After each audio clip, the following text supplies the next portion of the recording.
بسم اللہ الرحمن الرحیم۔ السلام علیکم معزز خواتین و حضرات۔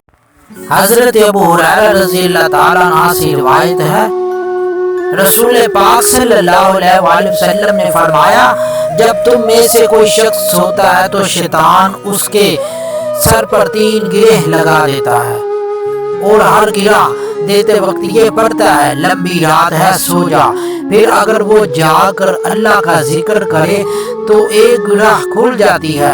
اگر وضو کرے تو دوسری گرہ بھی کھل جاتی ہے، اور اگر وہ نماز شروع کر دے تو تیسری گرہ بھی کھل جاتی ہے، اور وہ خوش دل اور چست و چراغ ہو جاتا ہے، ورنہ بد دل اور سست رہتا۔ حضرت جابر رضی اللہ تعالیٰ عنہ کو یہ کہتے ہوئے سنا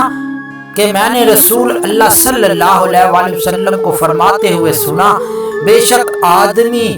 اور شرک و کفر کے درمیان فاصلہ مٹانے والا عمل نماز کا ترک ہے۔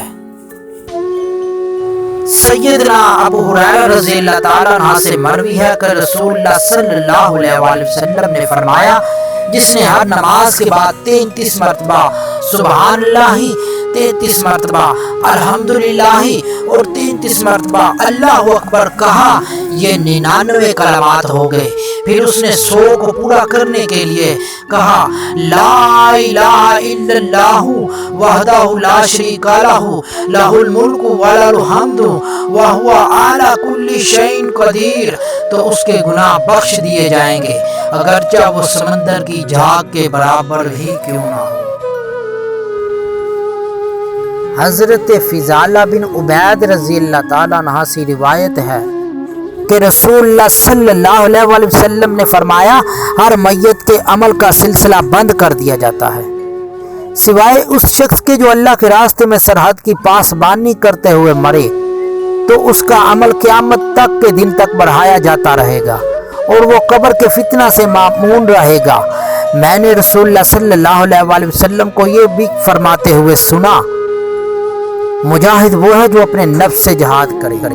حضرت سلمان فارسی رضی اللہ تعالیٰ عنہ سے روایت ہے کہ نبی کریم صلی اللہ علیہ وآلہ وسلم نے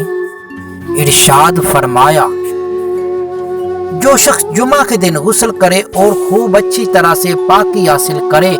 اور تیل استعمال کرے یا گھر میں جو خوشبو میسر ہو استعمال کرے، پھر نماز جمعہ کے لیے نکلے اور مسجد میں پہنچ کر 2 آدمیوں کے درمیان نہ گھسے،